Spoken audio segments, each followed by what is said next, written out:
riski.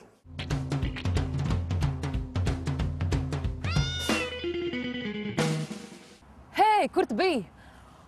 Es trenažieru zālē. Tāda varētu raisīties saruna starp diviem moderniem cilvēkiem. Bet, ja suņi mācētu runāt, vai viņi arī varētu apmainīties ar līdzīgām aktualitātēm? Vai domājat, ka tikai cilvēks apmeklē trenažieru zāli un vingro, lai nodzītu lieko svaru un būtu formā? Nebūt ne.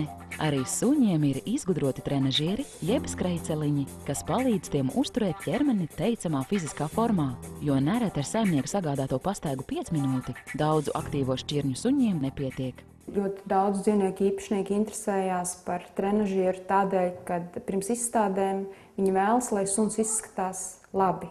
Lai viņiem ir pietiekoši liela muskuļu masa, lai gaita ir atraktīva un tāda, kāda viņai ir jābūt izstādē. Un trešais, tas ir arī pēc fiziskām traumām, lai atkal dzīvnieks spētu pilnvērtīgi pārvietoties un dzīvot turpmāko atlikušo dzīvi. 6-gadīgā dalmācieša meitene Torija stāža suns, tāpēc viņai jābūt labā formā. Когда погода хорошая, мы очень часто катаемся на велосипеде, собака бежит рядом. Kad ir labs laiks, mēs vizināmies ar riteni un suns skrien blakus. Ja trenažiera nebūtu, tad nebūtu iespēja skraidīt sliktā laikā. Tāpēc ik pa laikam nākam uz trenažieri, liekam sunim optimālāko ātrumu un viņi skraida. Treniņus, kas notiek uz profesionālā suņu trenažiera, uzrauga veterinārārsts.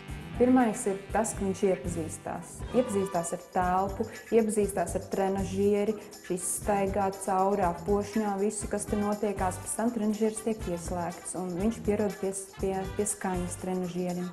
Pēc tam pa lēnītēm, kad viņi uzliek virsū un uz mazāko ātrumu, saimnieku uzmundrināts, viņš soļos priekšu un ar laiku gaitā palielino to ātrumu. Parasti ķekaiņu reakcijas uz kustīgās trenažiera grīdas ir dažādas. Pirmās reizes, protams, kad ir tā, kad viņam ir bail un viņš nesaprot, kāpēc viņš iet uz priekšu un viss pārējais apkārt stāv uz malas, bet principā ir tādi, kuriem pieliks uzreiz. Parasti saimnieki nodarbības laikā suni uzmundrina, dod našķus un kontaktējas ar dzīvnieku.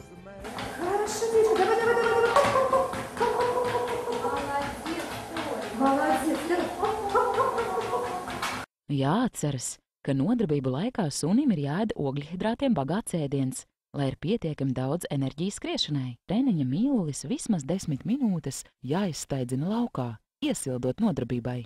Pēc treniņa jāvelta sunim dažu minūšu relaksējoša pastaiga.